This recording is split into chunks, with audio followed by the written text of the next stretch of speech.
Should do that on, Yeah. oh, I didn't enable auto start. Nah, dang it. Yeah, so while you're there, Auto you can enable auto stop if you want. auto start and That's my bad. I set up the stream auto wrong. stop just left. Hey, welcome YouTube. You wouldn't believe the hoops we just jumped through to get you in here. We're so grateful for you guys. Welcome to Technical Difficulties, the live show. we're only stock traders. We're fun fact. I had this idea. This is going to come out in real time here, and you can we'll have a reaction video by Chris and Scott afterwards. But so we're getting ready to build this new house, as many of you know, and have been partnering with us on this journey or participating with us on this journey. And I'm just itching to get into my office, my trading office. And I thought, would it be kind of cool if I did it as a standalone thing and we like made it part of the process, like, or made videos as part of the process, and you guys could see like creating the ultimate traders studio and, you know, behind the scenes, and you could see all the cool gear and tech. I don't know. Would y'all be interested in that? But maybe it's a good idea in my head. Oh my. Hey, we've got Scott Landers here today. We just decided to make him a regular on the show because he's smarter than all of us combined. And of course, we have Chris Burgess as well as myself. I'm Josh Hesse, and we're coming right out of group coaching. We just had a great conversation about the market and then fighting trades. And for those of you that are interested in group coaching, I encourage you to check out our Foundations of Trading. It's a great place to get started here at TSU. But any of our courses come with group coaching access, so you guys can get the help that you need when you need it. I want to jump in here. We started talking about this in the group coaching class, and I'm going to kind of riff on this again for just a minute, not too long, because I don't want to duplicate all the content for people that are here. But this is interesting. Scott, I haven't shared this with you yet. I'm curious maybe to get your reaction on this. You should start your camera and be like, that's a good thumbnail to use, by the way. Just take a screenshot of that. It's amazing. All right. So we were taking a look at these Fibonacci retracements, and the red box wasn't here at first. In fact, I can hide the red box. I have the technology. And we started asking the question, how far back might we pull? Because to me, I spy with my little technical analysis eye, head and shoulders patterns everywhere. That has not been invalidated, by the way. We would have to make a higher high through here. The SPY did, ticker symbol SPY. So just keep that in the back of your noggin. But to this technical trader's eye, this certainly looks like lower highs and lower lows, descending channels. I mean, like, it's a buffet of bearish candlesticks here. You've got a hangman, you've got a one black crow, you got shooting stars, you got sorry, that's another hangman. You got a shooting star, you got a high wave candle where the institutions were all punching each other in the nose yesterday, trying to figure out which way this thing's going to go. We've got, I mean, we're getting a little low off from the high to have another hangman, and of course, another 3 hours of trading. So don't predict candles before they end. But, you know, like, there's some bearish sign here. Not bear sign, that's called scat. Bearish sign. Things just pop in my head. I'm sorry, Scott. Anyway, so we were saying, how far could this pull back, you know, until we're not bullish anymore? And so I go to my trusty Fibonacci tool here, and I use this long day candle, the one black crow, because that was the decision point. And in my experience, it's been more beneficial to measure those decision points. That's where the institution says, nope, we're going bearish. And we went bearish that day. And then through some interesting trial and error and exercises, we actually identified this bottom candle here. And I don't always go to the very bottom or very top, but in this instance, it worked out that way. This bottom candle created a good measurement for us. And if you look closely, you actually see we gapped from that candle up to this opening, and then we took off. So that was another decision point. So DP, Dr. Pepper, decision point. We measured that. We get the Fibonacci range. You know, if you're not a Fibonacci pro, that can be intimidating. And so I just learned to simplify this by drawing a box around the whole thing and then deleting the fib lines. Before I delete the fib line, you'll see an orange line there. That means confluence. That means two or more of these Fibonacci lines stacked on top of each other. And one of the benefits of drawing from left to right is you can kind of check your work as you go. So, and that's why I teach it this way. start with this point, pull back to here, because you can see how these lines are lining up as you drag them. It's not cheating, friends. Use the whole field that you've been given to play on to your advantage. So as we're drawing here, now you can't do stupid stuff. Like, we're not going to drop a line there right in the middle of all the candlesticks. Like, that doesn't make any sense. But what does make a lot of sense is if we sneak this thing right up to there and there's a gap. Gaps are your Rosetta Stone. They decode the message of the stock market. I can't stress that enough. If Scott can make a trademark out of price has memory, I'm going to make a trademark out of gaps are your code breaker. Cipher. That doesn't ring quite as well. Help me market that, Scott. Anyway, you want to be watching for the gaps. And of course, the two fib lines stack on top of each other, the top of the box, which we already measured, and then the current fib line. So I'll delete all that. That's how we arrived at this point. And the saying here is this could be trademarked. As long as we trade to or within, but not below that Fibonacci box, then we are definitively in a bullish framework. But wait, there's more.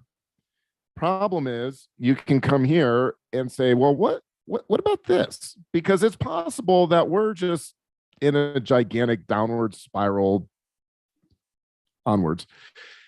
And so we took a look at that. And this starts strong. We're going to use that same candlestick that we identified as beneficial in our bullish move, because that does remain the same. And once you identify the decision point, that's golden. Mark those suckers with a flag, because you can use them for Fibonacci angles, Fibonacci time, Fibonacci everything. It's amazing. So we're going to come back to here. That is a decision point.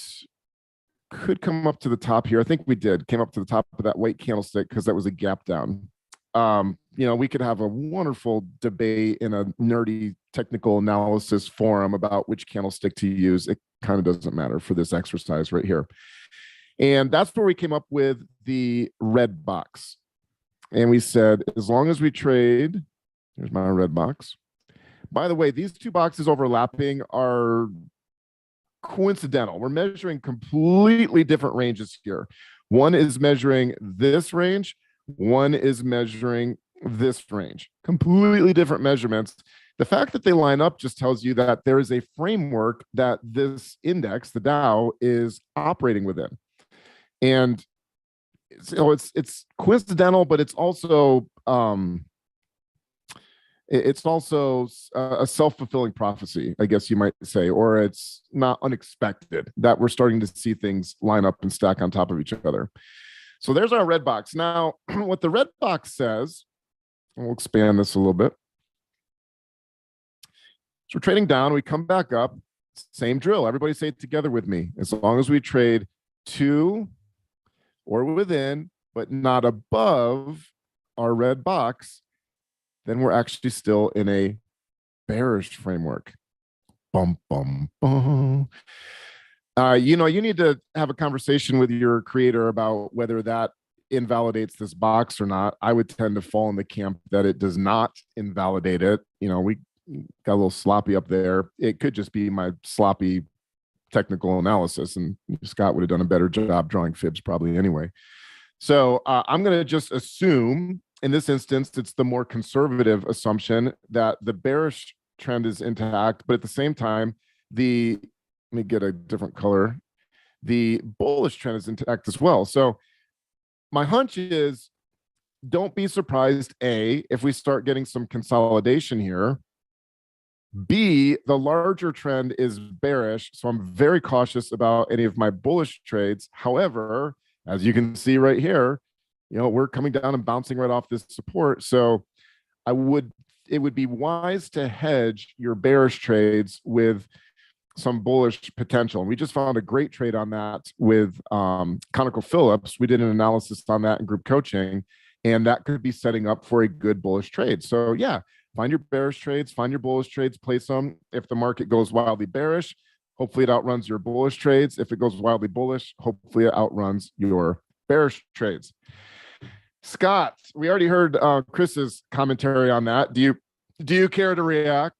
Yes, I agree with your analysis, and I would treat both these boxes, because of what you've said, neutral.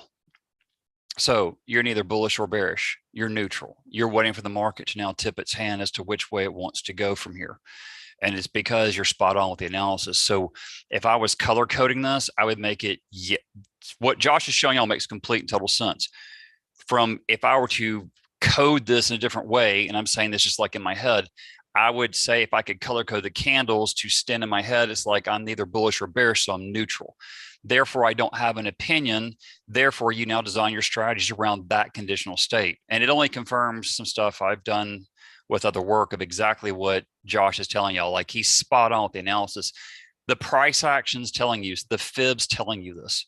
It's all right there. It's all spot on. I mean, Josh has nailed it. Absolutely just nailed it. Yes. All right, we can end right now. I want to share as well what Roy said in the chat.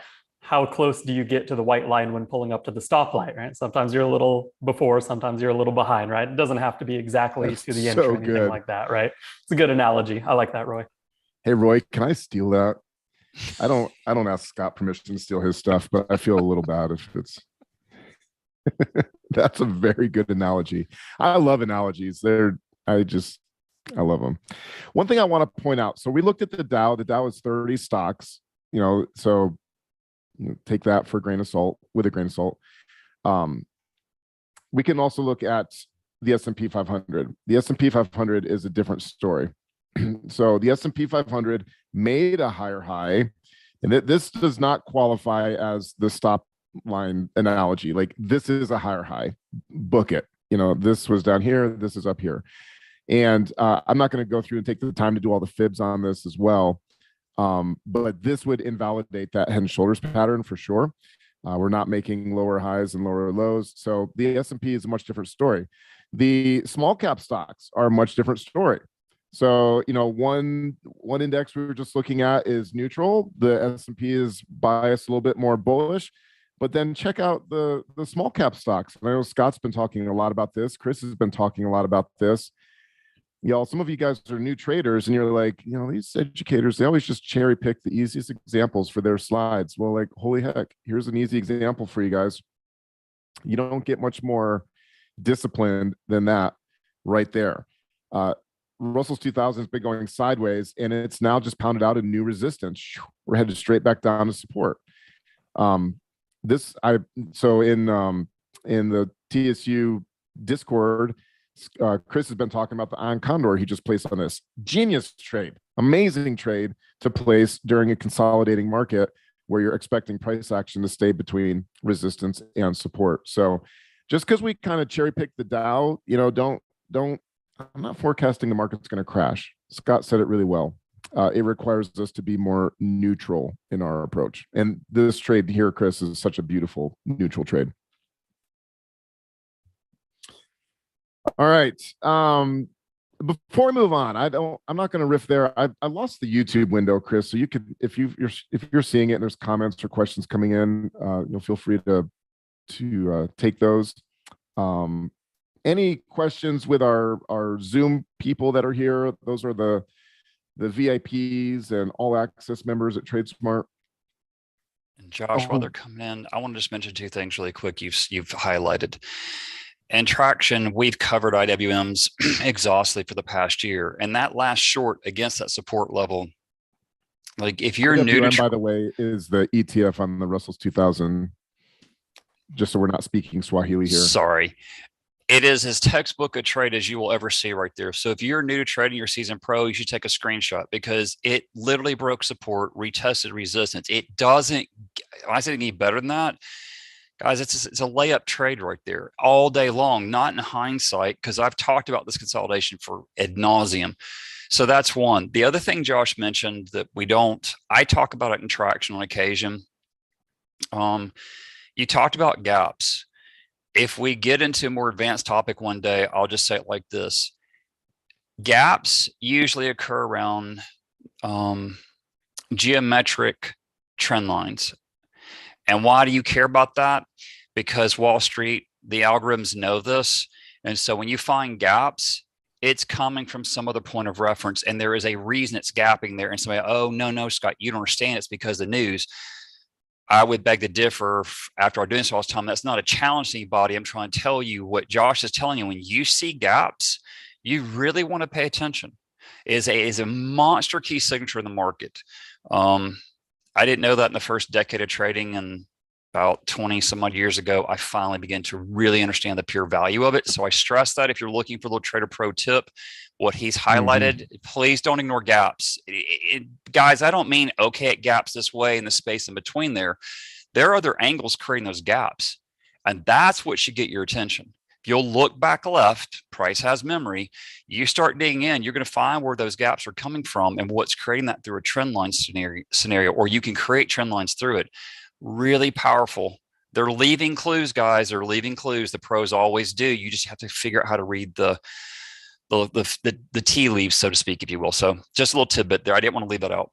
So I'm curious on that, and maybe I'm looking at this the wrong way. I'm by no means an expert on gaps, but I'm curious with the gapping in relation to the trend lines. Do you find that it is more that the stock gaps over the trend line, or it gaps to a trend line, or gaps from a trend line, or what? Like, what's the relationship between all the above? And that okay. sounds really generic, Chris, and forgive me for that. I don't mean for it to. Like, at some point we could do a whole series on this. But when you see it, so let's just pretend you'd had a stock running up for a year, just a really nice, solid, just perfect 45, and it ran too far. And then let's just say earnings came out. A lot of times you'll find they'll go right back to that. If not, they'll go right below that slope trend line. Well, that slope trend line, well, that's obvious, Scott. You can see it. Until you start looking at gaps where there are no trend lines. Like, you're looking at your chart, like, why are they doing that? Well, from a higher power time frame, there's a gap showing. If some of you have, well, Traction Group has, and someone in here tonight or this afternoon, excuse me, y'all see me show fan lines. It all runs together. those fan lines are a lot of times will reflect those gaps. And that's where the smart, I'll call it the smart money. We could get really deep on this. I won't. They're leaving a clue. So when it's there, you want to respect it, especially with major averages. Gaps on major averages, please don't ignore them. They're literally leaving you heat signatures of where they're going to revisit down the road. How long? We don't know. With a lot of your stocks, those gap lines or these gap areas are important. That doesn't mean they're going to come back and revisit them. There's a big difference. They don't like leaving unfilled gaps in major averages. Again, we can go through that. What happened 07, 09, all the way down, and you had bullseyes the whole way down. But I hope that helps, Chris. At some point, we can dig in this a little deeper if y'all want to, and I'll try to give some more concrete examples of this to help people see opportunities with it. Yeah, sure. David had a question. What is a major average? If I'm right, that you just mean like a major index, right? I'm sorry. Yeah. When I talk about the major averages, I call it the market watch for. It's literally the first thing I taught 20 years ago. It is the ETFs for the Qs, QQQ, SPY, IWM, and DIA. And I have all four of those on the screen. Before I sold my last house, before I had to decrease real estate monitors, I always had two monitors set two ways, and those four charts were on two monitors dedicated permanently. Right now I have to juggle because I don't have as much real estate in the rental I'm in. But those are things I always look at. And the reason I do is it's what, 2,730 stocks, I think, is that right? And the number of that, it's a good broad swath of the economy. And Traction yesterday, I actually documented out using the Federal Reserve minutes. We took a 5-minute bar and we can see divergence with that. If you'll just learn to look at those four charts, you could spend the next year of your career watching those four charts, and you'll find divergences, you'll find confirmations in the market on all time frames. We can go through that at some point if y'all want to. Yeah, and you guys can trade them too. And it's not a bad idea for, my opinion here, not a bad idea for young traders to consider trading something like SPY, because it's more fluid. It's less herky-jerky than some of these stocks that just gap overnight and you're like, what the heck just happened? Not that the SPY can't gap. Russell's 2000, we're looking at it on the screen right now, just two periods ago. Yesterday, I guess, is when it gapped down. But it's more disciplined because you have the benefit of, on the S&P 500 stocks that are working together towards the average, hence why Scott calls it the average. versus just an individual one that can be influenced by news or earnings or whatever.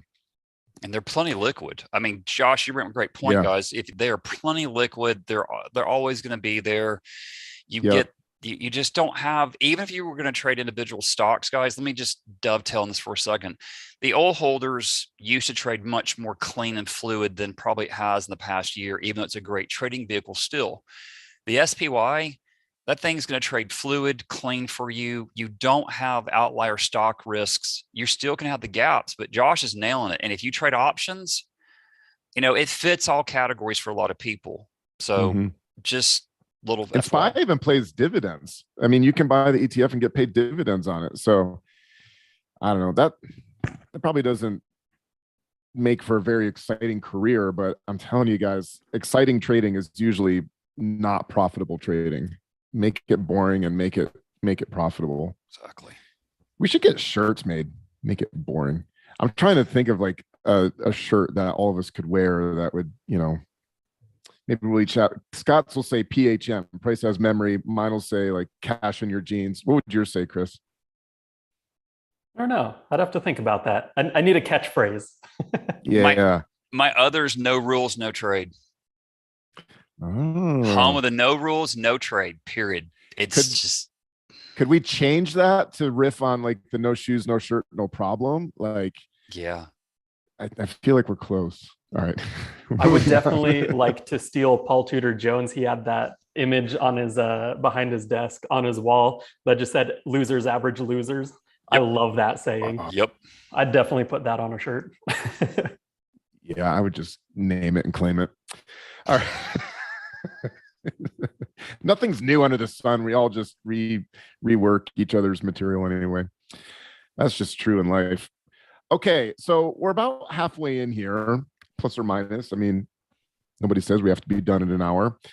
One of the things that Chris and I talked about ahead of time was we're seeing a need to actually just place some trades. Would you guys enjoy watching us walk through that process of actually getting a trade placed? And if you happen to be in the Foundations of Trading series that's going on right now, we just talked about short selling on Tuesday. So we thought it would be interesting to come in and place a short sell example on this. The market's kind of cooperating. I'm looking at this here and, Scott's 100% right. It's neutral. And the candlestick as it stands right now is neutral. The market can't figure out what the heck it wants to do. It's just going back and forth. And it's trying to figure out which way this thing's going to shake loose. Interesting how that's validating, what we already knew looking at some of these Fibonacci levels. So I think we're going to just dive in and place a real trade here, and we'll do it in the public TSU account. So this is for demonstration purposes, but it's also, we have to be careful with this. We didn't put a disclaimer on here. So I'll just tell you guys as we go into it, this isn't meant to be trading advice. Don't everybody go and short IGT is what we're going to look at. Don't everybody go do that. Don't get me in trouble by getting me into front running this stock, although I think my one share is probably not going to matter a whole lot to the Federal Trade Commission. And please don't expect any of these results to be typical. We launched this public trading account a little over a year ago because we want it to be an encouragement. We want to validate for you that we're doing what we teach and you guys can see it in practice. So just we're communicating like we're all on the same page. Don't be dumb. Don't send hate mail to the Federal Trade Commission. So these two trades actually they're kind of current examples right now. Unfortunately, the market's not helping us too much. We're down a whopping $2 on the day. So we're up. We're just coming up on the doubling of our account. 3,000 will be the account doubling, and we should be there in the next couple months. But as the market's been neutral, I just haven't put a lot of trades in the book here. Adobe is one that Chris found and I liked. He posted it in the Discord. And so we're short a trade on Adobe. Real estate is one that I did as an example this time a month ago.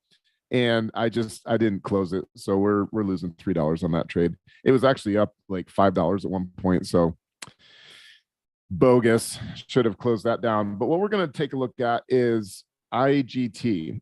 We've discovered this trade, and by we I mean Chris, but I'll take whatever credit I can for it. This was discovered through unusual options activity. And what that means is through some of the resources Chris has access to, he discovered that players on Wall Street are making a major bet with put options that IGT is going to come to or below $18 in the next month or so. So that's how this showed up on our radar. But I got looking at this and I said, this actually looks good from a pretty technical perspective too. We've got a resistance that's been being pounded out here. We've got an old resistance, an old resistance tested as support, becoming a new resistance. The question, I guess, that would remain is what's going to happen right here? And that's unknown. But there's a lot of people in Wall Street that are betting that IGT is going to go down to 18 or below. So I think it's a good opportunity to test a short trade. It's a $22 stock, and our current risk profile that we are allowing on the TSU trading account is $24. So we could actually see IGT go to 0 and we're still underneath our risk threshold. So it's a very low risk trade. It is a short trade. So if this thing went parabolic, we would have a problem, but it would have to go up to $48 before we exceed our risk threshold. And we're going to get stopped out of that thing so far before we hit $48. It's just not that risky. If you don't know how to short trade, I really encourage you to go through Foundations of Trading, because it is more risky than some other options, pun intended, that you have available to you. So we're going to do this for demonstration purposes. It's a real money account. Enough said.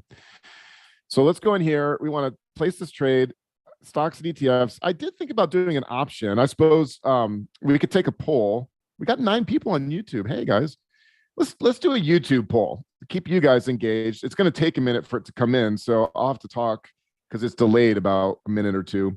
But if you're on YouTube and you want me to consider an options trade, type a 1. If you want me to consider a short trade, type a 2. Winner takes all. I'll start walking through this option setup as I wait for that information to come in. So if we were going to look at an option, we would take a look at IGT, open the chain on this. We want to kick it out to a May option expiration. And $18 is what the big money bet is on right now. Now that spread is atrocious. Somewhere between 50 and 88 cents. What is that? Whoa. Yeah, it was like 4 cents spread when I was looking at it earlier. Yeah. Okay. It just That went has back definitely to expanded. reality there. But yeah, that was not. It heard me. I have a lot of power in the stock market. It heard me talking about it. All right. So I see the YouTube votes coming in. That's awesome. JK, Raymond, good to see you guys. So what numbers did I say? It was number 2 was options, right? Or was number 1 options? I don't actually remember. Does anybody remember?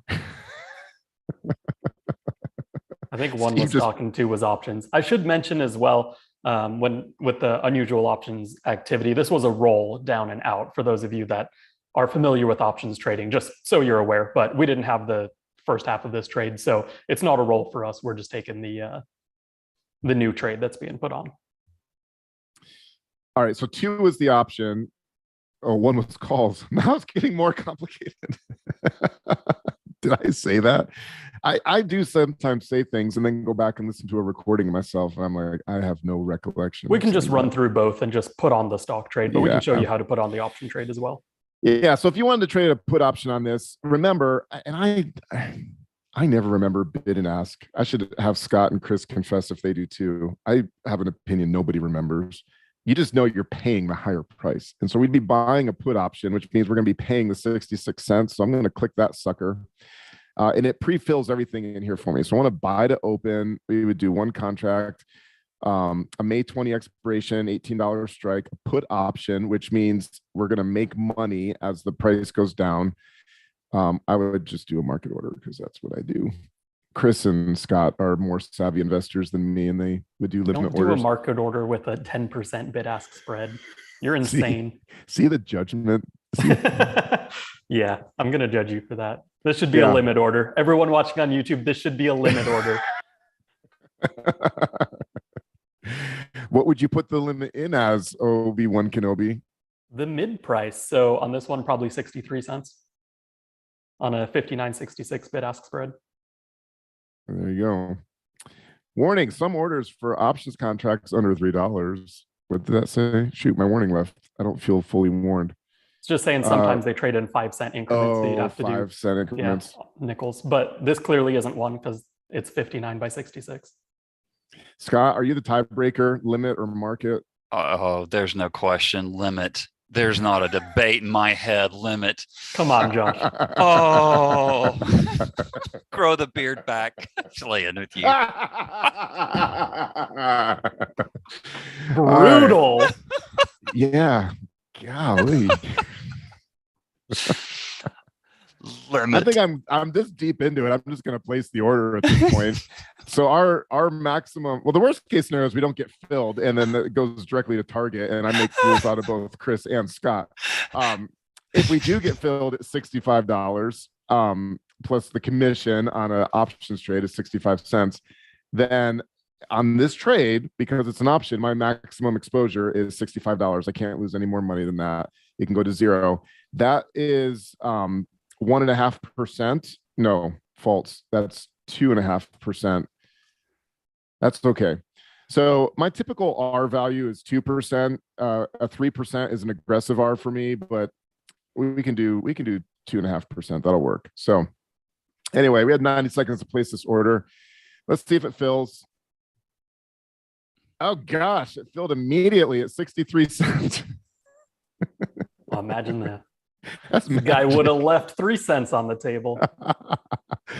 So we had said what just happened here is we said that we wanted to pay no more than 65 cents per share, and it filled us at 63 cents. I think I actually split the spread the wrong way as I'm thinking through this. I should have probably gone with 60 cents flat, but anyway, there you guys go. So we're filled, we're in this trade, and what I would do is immediately come back, and I'm going to place a stop right here around 24.20. If we get above that gap, then Bob's your uncle. We don't know what it's going to do. It could go up, it could go back down, but with options, the issue is you've got to deal with time decay.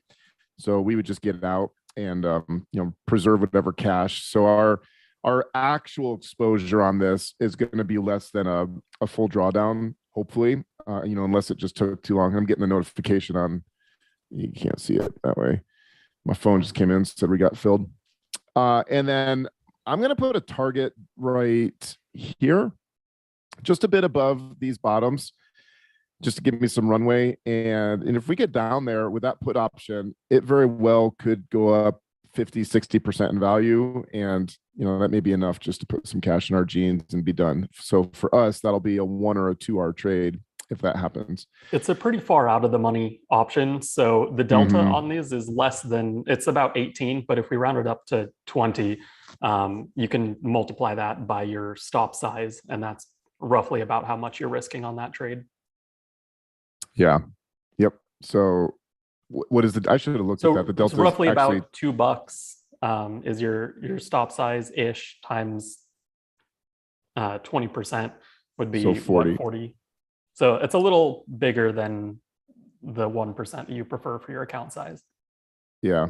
That 1% was put in place during our move, just while I was distracted. And it's just wise when you've got life events happening. Who doesn't, right? But we had some pretty serious health issues and just things that are going on in the family that candidly took priority over trading. So I didn't abandon trading. I just lowered my exposure. And in my case, I cut it in half. So from 2% down to 1%, mostly because it just makes for some easy math as well. Josh, you see Sorty's question? Nope. But and Sorty's also agrees with me about the beard. Just saying. Just oh my gosh. Yeah. Kid you not. Sorty's got a thing for my beard. A little creepy, actually. But Sorty brings up the question, can any of you please discuss the difference similarities between the volume flow indicator versus daily volume with respect to the price of options? Scott? I was going to say, I'm not familiar with the volume flow indicator, so it's not something I can talk about. If you so are, volume flow is volume flow, guys, it's similar, my understanding, at least in the Thinkorswim version, is much like on balance volume. And so when it gets to the option side of this, I guess we go through this a little bit in my head for a second, but I don't know that I think often people make more out of volume than they should. That's just me. And I've been on all sides of the equation. There are things I love with volume, there's things I don't. But there's a lot of value in OBV. So I don't dismiss their volume flow version of that they've created.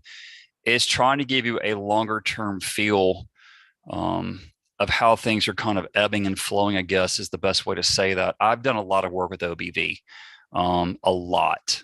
Used to teach it. And that's because the influence from my good friend Jeff that we've talked about in the past. And so we've done a lot with that over the years, and there's a lot of value in it. But I will remind everybody, when you get to volume or any kind of indicator that is much more trend based, use it from a standpoint.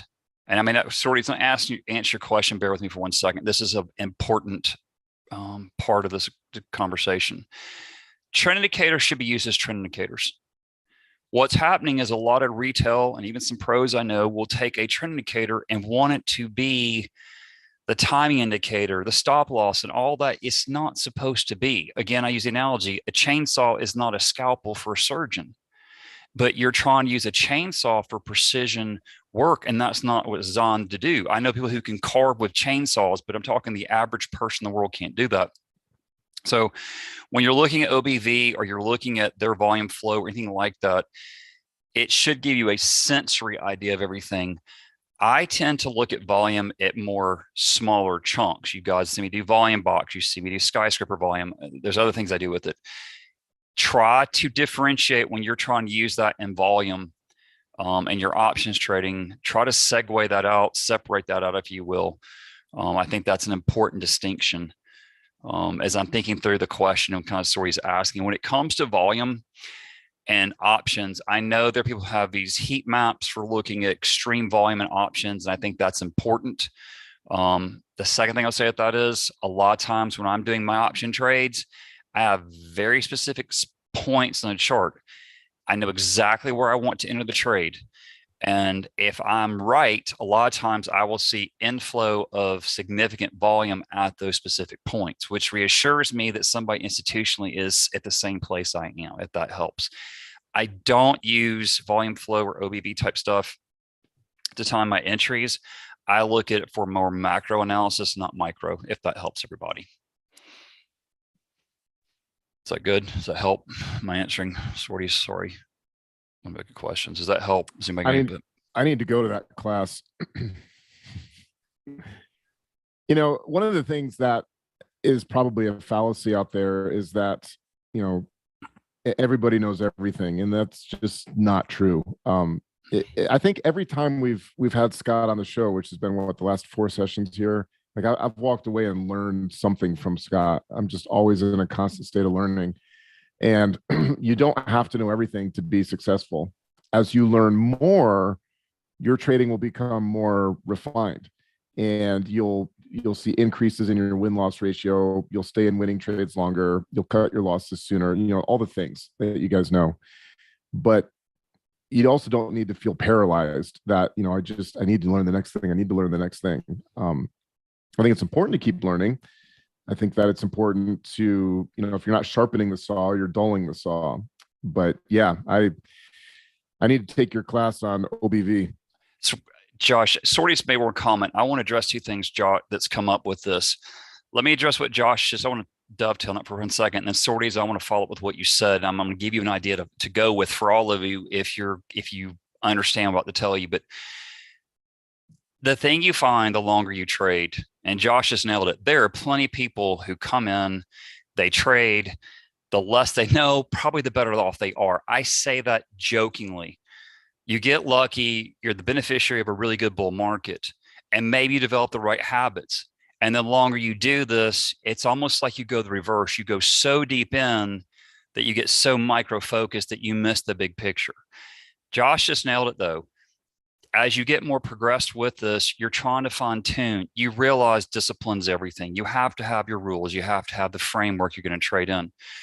That's when you settle in. It's like the old, grandpa's leather rocking chair that's been worn out. You finally settle into a rhythm. You're not emotional. You're not sitting here just burning your brain cells, trying just to hope and pray. You're disciplined. You trade at your level. It's important what he's highlighting, guys. And for people who are seasoned, I know Raymond and you're in here, some others, Joe's in here. They hear me talk about this, but Raymond's been trading forever as well. And he would highlight that, he's done what, 25 years, I guess, Raymond, I think. The longer you trade, eventually you calm down. So if you're new and you feel pressure or you're in a little hamster wheel, take a step back, do your analysis like Josh showed you earlier, walk through the phases, get in sequence with that. It's important. It will shave a decade off your trading career if you'll do it. Second, Sorty said, Scott, I use the volume flow indicator with Darvis box, which is great. Sorties, I want you to try something if you're capable of doing this, and I'm not sure what platform you're on, if you're on Toss or something else.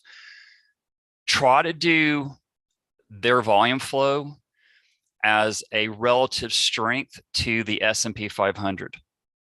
Okay, you can actually create this as an indicator on a lot of platforms. I don't have it displayed. I'll see if we can't do this in a future YouTube series or whatever, and I'll show you guys how you could use some bands or something like that, and you'll start to see how we've used it in the past.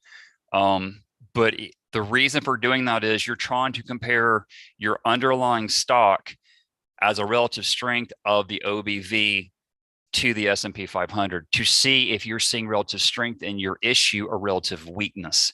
This is no different, guys, than saying price relative to a moving average. So let's just say NVIDIA is above the 200-day and the S&P is below the 200-day. Well, NVIDIA is clearly stronger, and I'm not implying that's the case right now. But Sorties, if you understand what I'm telling you, if not, you want to email me or we can talk about some more detail, and I'll try to show examples in the future. It is a great way to look at stocks on long-term or short-term basis, showing you relative strength in a way that most people will never see it. It's a really powerful concept. It's probably a little advanced for this conversation today, but if you know what I'm getting at, it's something worth playing with. And I'll leave that there because if not, we'll spend an hour on that. I'm sorry, guys. Sorry. But yeah, it's fascinating. I learned that from the hedge fund side, by the way. We just decided to book Scott every first of the month. We're going to be launching a new series from Scott. Topics to be announced as they come, but yeah, I so appreciate information, Scott. And I'll just button up with this. So much of what you guys have access to, especially in All Access, shameless plug for All Access. We're currently in enrollment week right now, but it's the best of Scott's notes in his 40 years of experience trading. You've got the best of my notes. I don't have 40 years of experience, but I'm coming up on 25. What's 97? 26 years of experience. You get the best of Chris's notes. You get the best of Alfonso's notes. And I heard it once said, by somebody, they were sitting around lamenting the fact that they didn't have a mentor, somebody to kind of guide them and help them, which we have that too, if you want an apprenticeship. But then they realized, these books that people write, these courses that people put together, it is the best of our notes. We don't put together crappy content because, we just want to have a class out there. We're putting everything that we've learned into that class, and it's available to you. So that's the benefit of becoming a lifelong learner, is you're always riding on the coattails of bushwhacking that somebody's gone before you. Like this whole gaps conversation. I learned gaps the hard way. I never read it in a book. I just started noticing that my Fibonacci lines worked out better when I used gaps. And then that developed over time. I could have saved myself a decade of trying to figure out how gaps work if I would have just taken Scott's course on gaps. He doesn't have a course on gaps, but he's about to, starting May 1st. Hang on. I want to point, you brought this up. So this is IGT. Oh, it's not my fault. It's not my fault. Hang on. I'm just kidding. Hang on. So I'm going to highlight this. Scott's about to be like, I would never take that trade. That's what I'm looking forward to, is Scott just like ripping this trade to shreds. It's like, you guys are just an amateur hour here. Oh gosh, he's going geometric. No, what's about to happen? Those are your gaps. Do you see that? Just look, and it's not just there. It's going to be up here, and you say, "Well, it's not a perfect hit." Don't get hung up on that, because I'm not actually fitting this from right now. I'm showing you 3 gap areas. Notice the trend line. They leave clues. Look, I say this all the time. I say it here. I say it in traction for the past year. We're all looking the exact same price data in real time. This stock is trading roughly 21.84. Everybody in the world knows the current quote is 21.84. Skip bid, ask anything else, skip the option chain. We don't care. We all know that. The only difference between Josh, me, Chris, and all of you is how we filter the data and the meaning we assign to it. That's so good. So there's your gaps. I mean, that's why Josh keeps telling y'all, you pay attention to gaps. You will find the most amazing resonance if you'll just learn to put trend lines through gaps. I'm not saying it's perfect. To me, if zoom in more, take me to about where the last high was to current events. Yeah, right about in there. So if I'm reading a story behind these last two major gaps that we see, I guess it's the last three. There's a third one I didn't see in there.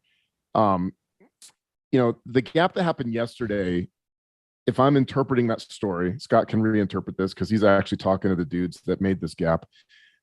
I'm seeing where 2 weeks ago, there was a gap up, a significant candle.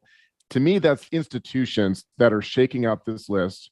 They're looking for better opportunities, getting short trades on sale, if you will. And then boom, that last blue circle that Scott just drew on the chart there, that's them saying, all right, now that we've, pulled in all the suckers from the last week, we're driving this thing back down. They're making money as the stock goes down.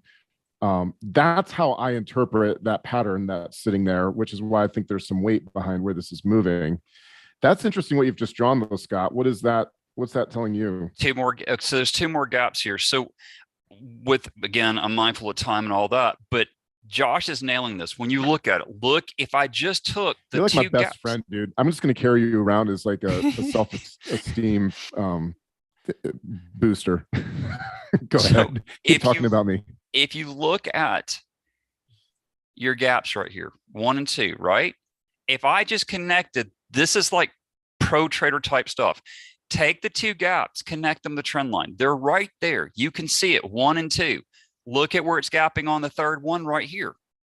It's respecting that. Chris, you were asking about this earlier. It's respecting this. You guys will be blown away. You start to play with this. I've not really gotten deep to teaching this in the past, like publicly, privately, yes. That's going to be June's class. June 1st, Scott's going to be teaching. So you will start to see this play out.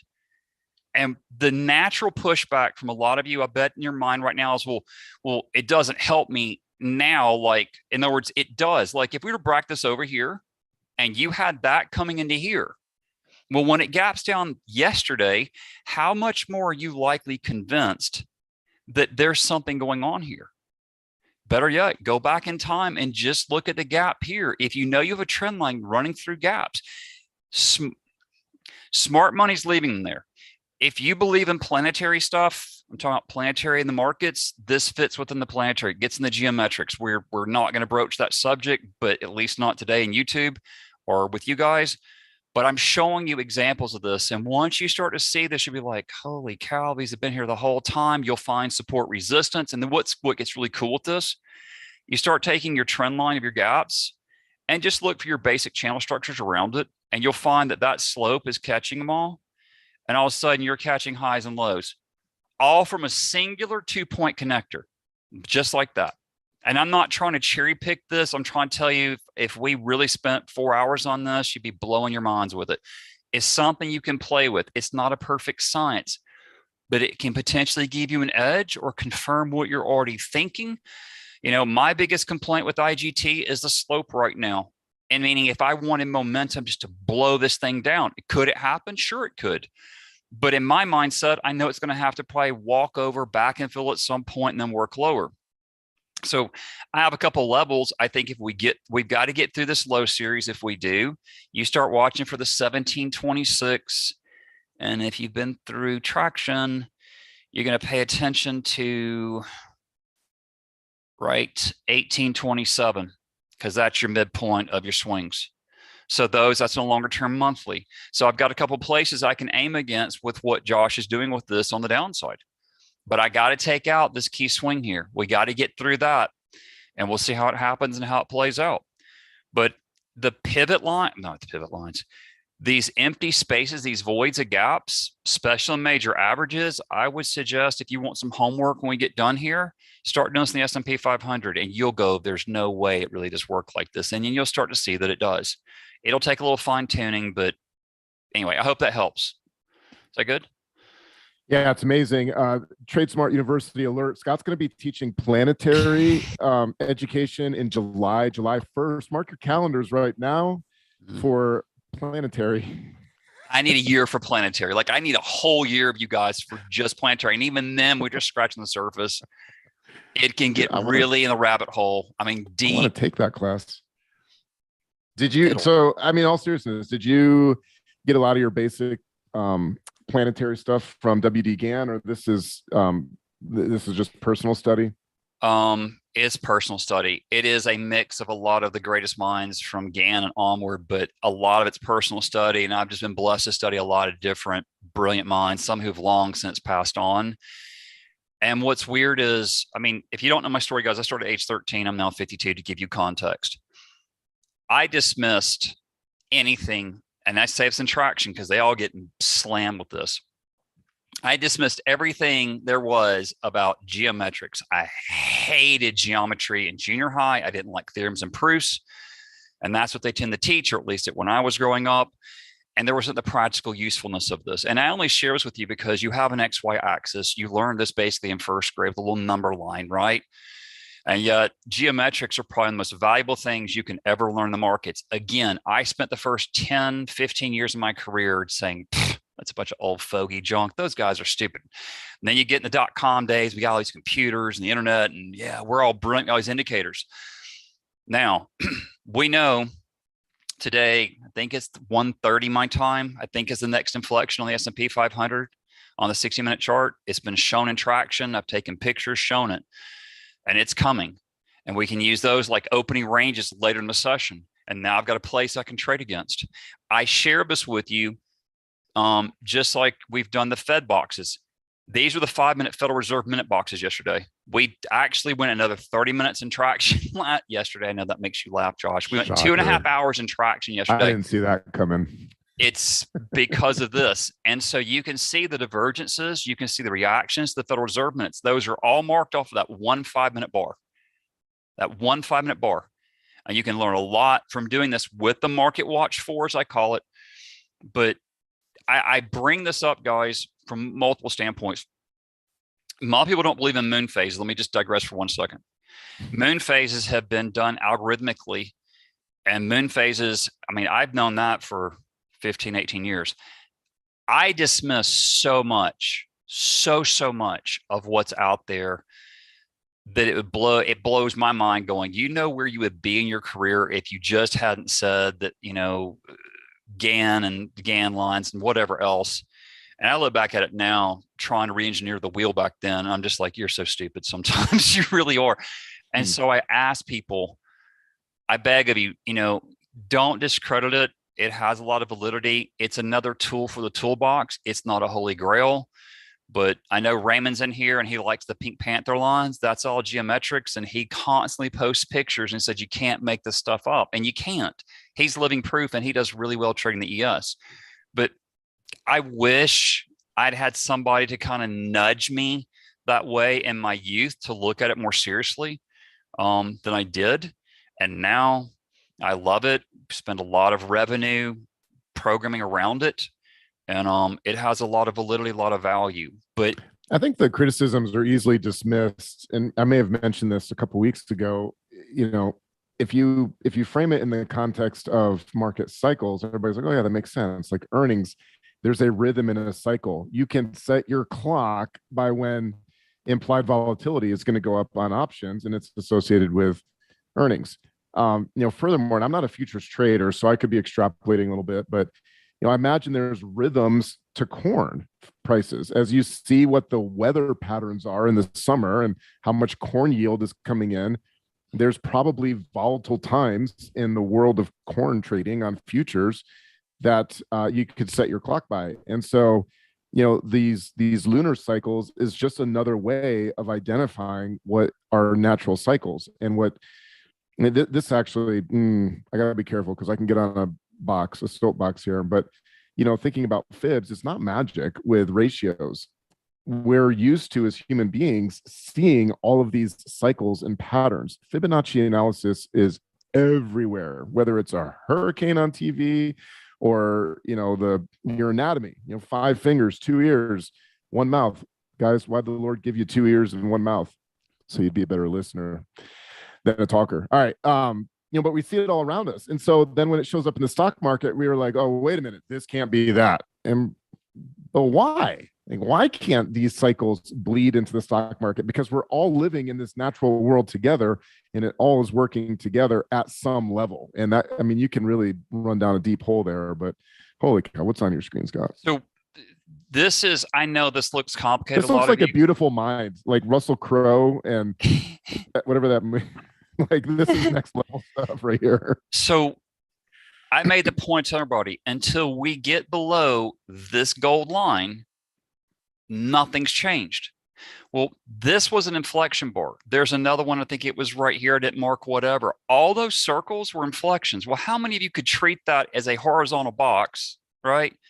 And again, this is all forecasted. If you've been through traction, those in here will validate this. As we got 400 hours recordings around this now. Literally, every one of those circles is forecasted. This one right here was 3.5 weeks before it ever got there, forecasted, all documented at TSU. This is not hype, whatever. I know there's an inflection on the 60-minute. I just can't show y'all because it has it all broken down. I just don't have it set up for class. But it's been shown in the pictures and traction. I bring this up because we're coming to an inflection zone. Well, this was the last inflection where this box is. Well, what do you think is going to happen when you get there? You're going to struggle. Now, you're going to overcome it or we're not. But this is the value of geometry. You're not trying. Everybody's like, oh, you can't trade all that. I'm not trying to trade all that. I'm using all that analysis to figure out I'm in an uptrend or I'm in an inflection point, and now I'm in a downtrend to keep me in the trade. Here's a good challenge question for a lot of people. If I told you above that green line is, right, you're lifting higher, and below this red line, you're going lower. Okay, just to keep it super simple. How many of you would have stayed in this trade until this point right here? So you're coming in, let's just be conservative, 435, and you're coming out at 456. And I don't want to sound like anything like I'm being badgering you when I ask this question, or difficult. How many of you could have stayed in that trade? And how would you have consistently done it? And I'm talking you creating consistency, not to challenge me or Josh or Chris or whoever it is, so that you're confident in staying in the trade. And so I could literally dial this, and this is what we do in traction. We literally dial this thing down to the point that you're going to have something like this, and I can erase everything else on this screen completely off, and you're literally left with just these 2 lines. That's it. And that way, all the other crap disappears, and your brain has to focus on one thing: stay in the trade until it kicks me out. Well, when's that going to happen? I have to break the trend line and follow through. End of story. Your analysis is to get you to this point, regardless if you're using what Josh is teaching you with fibs. It is so that you understand your framework, and then you trade that, you define your risk, you define your targets, your 1R to 3R return, whatever it's going to be.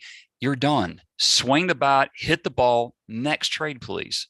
That's it. Does that help? I know it's a lot in quick time, but does that help? I know we're against the clock. But it's so good. I always take stuff away. Hey, quick side note. There's 10 people on YouTube, which is awesome. It's our highest live audience yet. We got another several dozen that are in Zoom. But if you're in YouTube right now, could you all hit the like button? I'm just honestly kind of looking forward to watching the likes go up in real time. It also helps us get this information out there. We are making a very intentional effort here at Tradesmart this year to up our broadcast schedule, to get this information out to more people. It's all free on YouTube. We just want to see more people put more cash in their jeans. I forget if I've mentioned it in here or not, but I believe in the ethos of Tradesmart is what we call it. I believe when good people have more money, they can do more good things. And if what we're sharing with you, the genius that Scott's bestowing upon you, helps you guys to put more cash in your jeans, then I believe in a way we're helping to improve the quality of the world. So there we go. I got a 7th like. They're coming in now. Thank you guys for doing that. I mean, if you're an ultra stud, you can subscribe to the channel and share the video. But that, let's just take baby steps here. 9, we're almost up to 10. Let's get, an 11th person joined us. That's wonderful.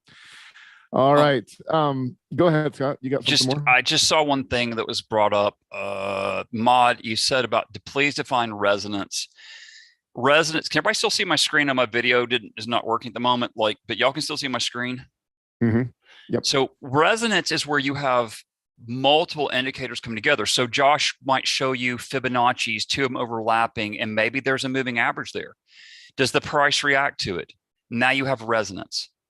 Okay. You want to have something where things react to your levels. If you look at this particular example of Twitter, you see all those yellow lines. Well, guess what? That high right there was only a few pennies above my yellow line. If you notice how it trades from yellow to yellow, from yellow to yellow to yellow to yellow, very rhythmic, isn't it? That's supposed to. That's the whole point behind this. I bring this up because I'm getting a resonance against a key level. That's what I'm getting. In other words, I have a price level in advance that I expect to see something happen. I've posted this in Discord. I've put it in Traction. I have levels. Once it gets to level, now it's up to me to make the reaction decision to that.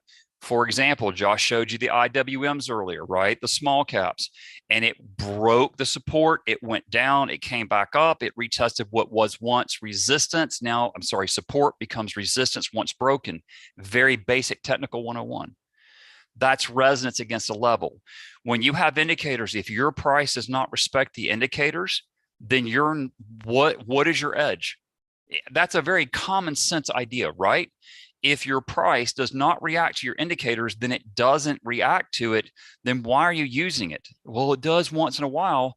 Well, how about you find the indicator reacts to it more often? It might be VWAP. I'm not worried about what you use. I'm worried about the association, the meaning you place with it when price reacts with it, or does it react with it? If it doesn't, why are you using it? That's why it doesn't matter what, I hate to say that. I am much more concerned with discipline. And if you watch Josh in his trades, he is a master of discipline. I would rather have a disciplined trader trade my account for the rest of my life than undisciplined, because even if they're not the best trader in the world, they're not going to blow me up. Period. It is that simple, guys. I mean, at least to me it is. And I've been doing this almost 40 years now. And I've tried the other ways. I've tried the grip it and rip it and, swing for the fence stupidity stuff I've tried to do in the past. It always came back to bite me. Always came back to bite me. And that's learned from the hard road. Anybody that's been down this road, that's why my site says it's Trader's Road. There's a reason. It's a journey. It's not a destination.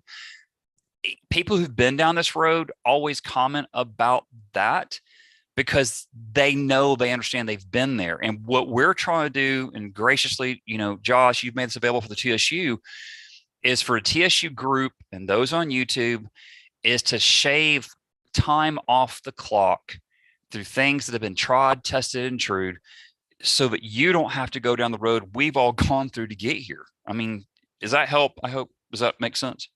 That's great. It's really great. I think we should wrap up this call. Unless, Chris, you've been quiet for the last 20 minutes. Well, the topic for the show was helping people place their first trade. And I'm afraid we went a little too advanced on everything. I was hoping we'd stay a little more basic today. Sorry. So I was wondering if you guys have some advice that you would give to newer traders that are just getting into trading and are having trouble kind of working up the courage to place their first trade, right? So we have all of this cool analysis we can do. We can dive into fibs and trend lines and gaps and all of that, and that's cool. But I think a lot of people get to the point where they don't feel confident to put on the trades, right? Like they've drawn their trend lines and everything, but they're still not sure. It's very common to feel like there's so much that you don't know, right? Like I didn't know a lot of this gap stuff. Like before I met Josh, I didn't know like fib stuff and all that, right? Like there's always more stuff to learn. And so there's always the feeling that I need to know more before I can start risking money. And so I'm curious what you guys would say to people that are struggling with that kind of analysis paralysis, and encourage people to just pull the trigger and really just start their first trade. That's good. Yeah. And we need to get better about staying on topic here. Probably need better show notes so I don't drift off topic. I'll answer it, and then I'll kick it over to Scott as well. And I have a lot of interaction with beginning traders. I don't know, Scott, how much I think people probably find you when they're a little bit more further down the road, but I would simplify everything. And I wouldn't try to figure out how to make money at first when the market goes down. I wouldn't try to figure out all of the indicators. I would simply buy low, sell high, learn support and resistance. This is 101 stuff. You need to be able to do that to have a framework. Learn trends. You can do that with a couple moving averages. We teach all this literally in the very first course that we're going to recommend you take as a trader. And then buy low, sell high. Buy shares. It eliminates the unlimited risk potential of short selling. It eliminates all of the confusion of options. Once that can of worms is open, it's hard to put a lid back on that one. And then just do it. Your risk, and I'll take control of the screen here again. You've got to think about what's really at stake here. Let me move my Zoom stuff around. And what we're looking at, ConocoPhillips earlier. So we did all this beautiful Fibonacci analysis and everything on ConocoPhillips in group coaching. But here's a stock, and my tablet just turned off. So let me get it loading back up again. Here's a stock that's just obviously nicely trending up. And if you don't even know candlesticks, like, you can look at that chart and be like, well, it's going that way, right? You don't have all of Scott's geometry. We don't know where the planets are aligning. We don't know any of that stuff. We just know that it looks like it's going up. Maybe even came to group coaching and, somebody showed you this Fibonacci box. You're like, okay, place a trade on that, and then put your stop. Put your stop right here. What's your risk on that whole trade? And the reason I'm putting it there is because that's the last time price action came down and pivoted. So if we get below that, Taylor Swift said it best, now you got problems. So what's your actual exposure? If you were to enter this trade right now, you're risking $6. $6 is a inexpensive price to pay to build up some confidence in this world. In fact, we can go place this bullish trade right now. Why not? That'll help hedge my account a little bit with all these bearish trades I've got going on. So we can come in here to trade stock, buy, don't trade any Russian securities. So we had just said our risk profile was $6, so I can afford to buy 4 shares. 6 times 4 is 24.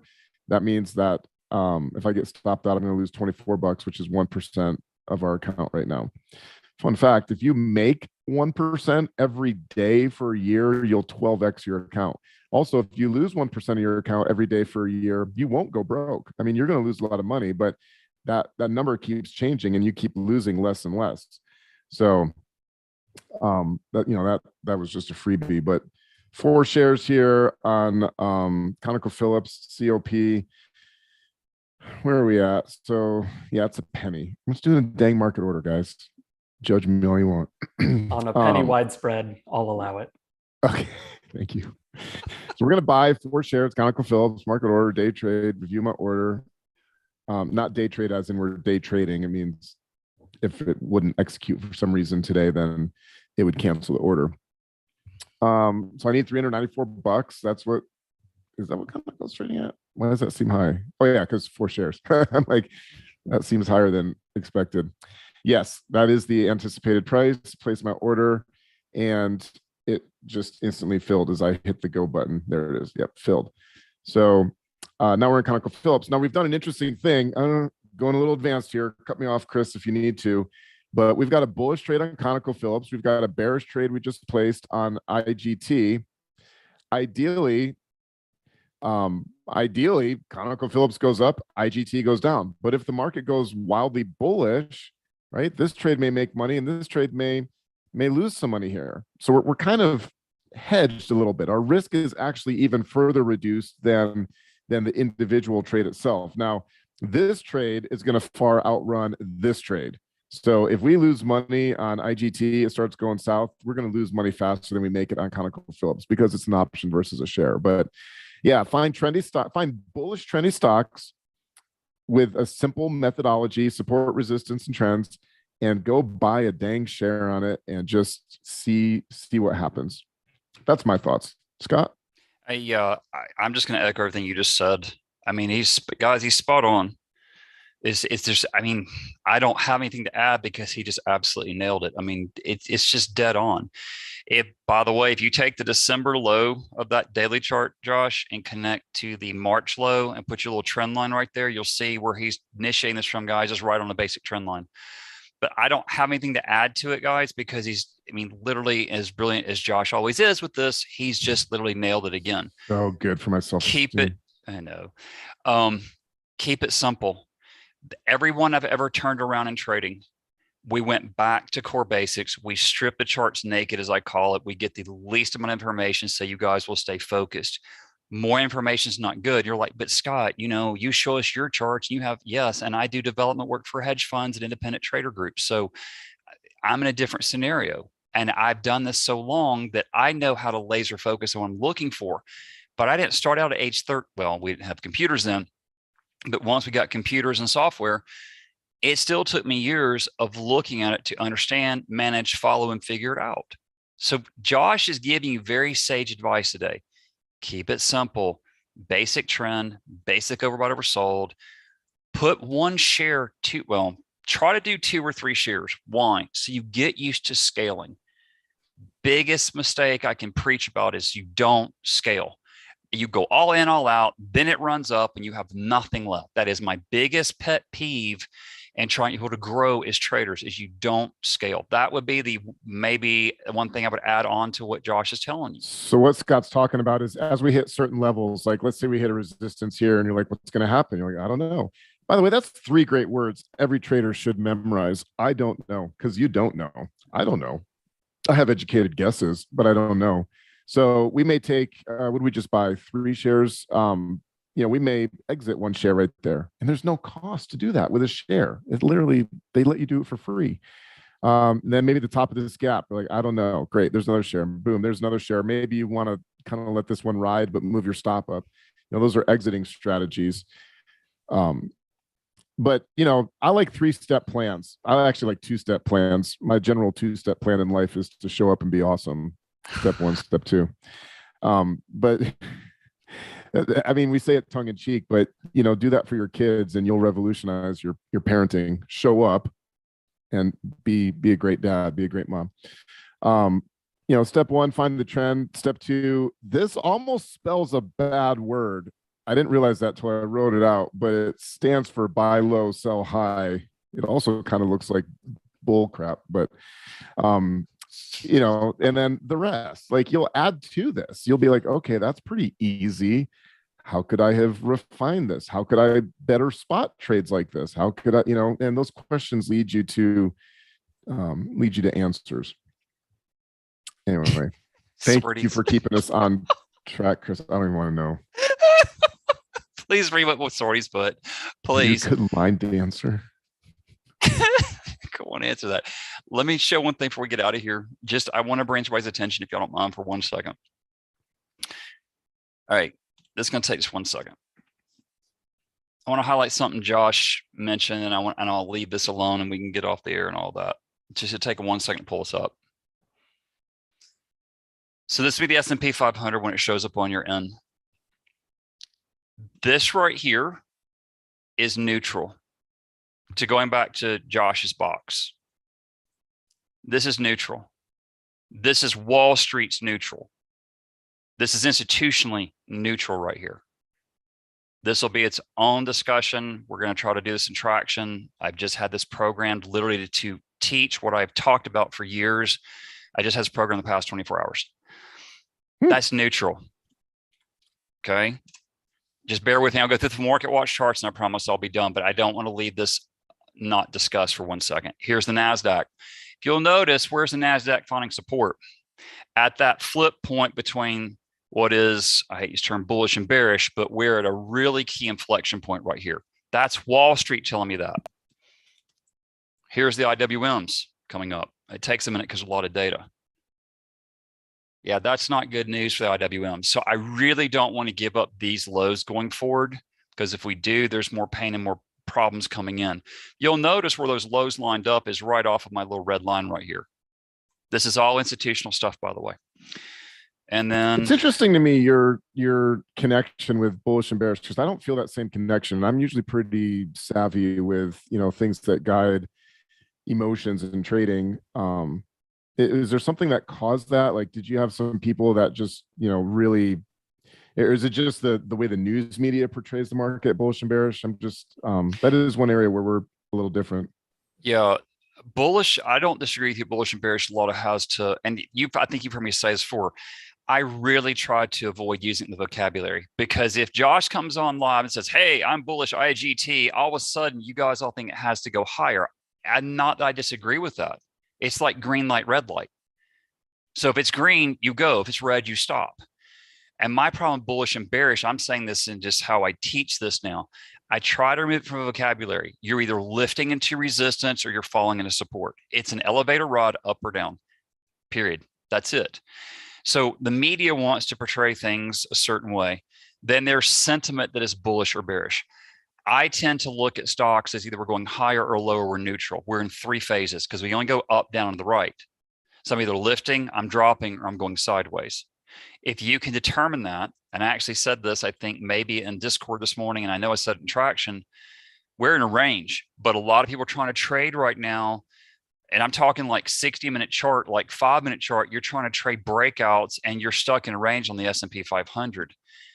And you can see that, right?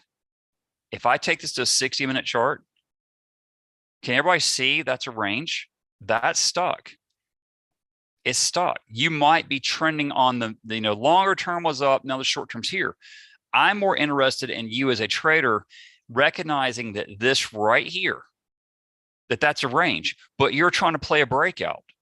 It doesn't compute. Well, we're bullish over here. Okay. But you're trying to day trade momentum that doesn't exist. In fact, we told us this morning, Costco, the reason I bring this up, and I really got to get out of here, I know that, but this is worth me showing you this for 1 second. So in Traction, there was, I think, 6 stocks put it in the list this morning. And if you've been through TSU, you have seen how I look at momentum. We've done the free webinars on this. I made the point of the 5 or 6 stocks posted that were momentum. I literally took these 12 timeframes using Bollinger Bands, and I literally went through them that fast and I filtered. This was the strongest candidate literally this morning out of the gate in the first, 15 minutes we were looking at this. And the stock's done nothing but go higher. But it has updraft on multiple timeframes. Does that mean I'm bullish? Well, it has a bullish look and feel to it. It's not a bearish look and feel to it. But the difference is it's just going to the next level resistance, whatever that's going to be, a trend line, whatever it's going to be in the future, some prior high if there was one, but I think it's a 52-week high. I don't know if that helps everybody, but I tend to look at things we're either momentum or lack of momentum. We're either in a range like Costco was right here. When you leave the range, you're lifting higher or lifting lower. Try to be very binary. The reason I do that is to eliminate the momentum mentality of it's bullish, therefore it has to just run higher really fast. And I see a lot of traders with psychology get hurt here. I think that's what I'm trying to drive home. And I'm trying to eliminate certain variables emotionally for people when we're talking trading, I guess. And that's not me or Josh or me trying to be bullish or bearish conversation with y'all. Is trying to get you to understand in your subconscious mind of how you interpret what Josh is saying or what I'm saying. Does that help, or did I just confuse everybody? I'm sorry if I did. I don't mean to. Chris, what are your thoughts? Well, I have basically 2 things that I would say to people that are, struggling to pull the trigger psychologically. The first is use a paper trading account because you're taking all risk off the table, right? It's one thing to say, yeah, I'm only risking $6 on this trade. It's another thing to say I'm risking 6 imaginary bucks on this trade. So I think that's the easiest way to just get used to trading is do your analysis. The analysis doesn't have to be perfect. Throw it into a trading account, a paper trading account, and see what happens. If it works, cool. You can get a little more confidence in your analysis, maybe add something on next time, try it out a few more times, but you just have to practice, and you can't practice if you don't start. So it's easy to fall into analysis paralysis, but it really just comes down to taking the risk off the table so there's no downside for you doing that in a paper trading account. And the second thing I would say is that I totally stole this from a psychologist, and I can't for the life of me remember her name right now. It's Dr. I think her first name was Elizabeth, but that doesn't really help. But what I learned from her is that basically when people have something that they have to do that they don't really want to do, which if you are, you know that you need to put on your first trade, but you are having a psychological barrier getting to it, you're anxious about it or whatever, generally there's three ways that humans overcome that and do what they need to do. One is imagining how good it will be to have done it, so positive reinforcement. So for example, you don't want to go for a jog in the morning, but you think about how good you're going to feel when you're done with that jog, right? The next is negative reinforcement. So imagine how crappy you're going to feel when you don't do that jog, right? How bad it's going to be if you don't do it. Well, how bad is my life going to be if I never start trading, right? And then the third one is just do it, which takes the most amount of self-discipline. But if you can start small, such as with paper trading, is very powerful. Like when you are working from home, for example, it can be pretty easy to slack off when you've got things to do. So one of the psychological tricks you can do to get yourself to do something that's hard to start is tell yourself you're just going to do it for like 5 minutes, right? Anyone can commit to writing an email for 5 minutes, right? Or whatever it is, whatever the document is that you have to get done, or the analysis you have to do. But what tends to happen is once you start doing something, inertia carries you and you tend to continue doing it, and you get kind of sucked into it. But if you just tell yourself, okay, I just have to do this for 5 minutes or 30 minutes or an hour, whatever, right? Just commit to something on a very small amount that tends to carry you forward. So either imagine how good it'll feel to have done something, imagine how bad it will feel to not to have done it, or just get started and let the momentum carry you and commit to a very small initial commitment. That's good too. That's where I'll end it. That's really good. I think that's a great place to wrap up this show. If you guys have ideas for topics you'd like to cover, write them in the comment section on YouTube, and we read those. We respond to those. I mean, we're real people. We're not cool enough to have ghostwriters yet, and so we're happy to cover anything you guys want to cover. I also know we're an hour and a half into it, so the likelihood that people made it this far is extraordinary, but it is all access week here at Tradesmart University. That means we open this up twice a year, once in the spring and once in the fall. And it's just like it sounds. You can enroll and get access to everything Tradesmart has, every course, every resource. The only thing that's excluded are the apprenticeships. And when it fills up, it fills up. It does every time we open it up. But if you're committed for the next few months to your trading and to your learning, it's the best deal in town. I mean, for less than the price of one course, you can get everything Tradesmart has to offer. And it helps us to make sure that we can continue providing this kind of content. It helps you guys by getting amazing content. So if you would go to tradesmart.university, tradesmart.university, and that's where you can get registered for all access. Blessings on you guys. I hope you are able to use today's information to put some more cash in your jeans. I'll go ahead and hand it over to Scott, then Chris to do their sign off, but I've enjoyed being with you today. We'll see you same time, same place next week. Bye, guys. Appreciate y'all. Thank y'all. Have a good trading week. Bye. Thanks, Josh. Thanks, Chris. Yeah, have a great weekend. We'll be back next Thursday with another live show. So we'll see you guys then. Make sure to like the video and subscribe.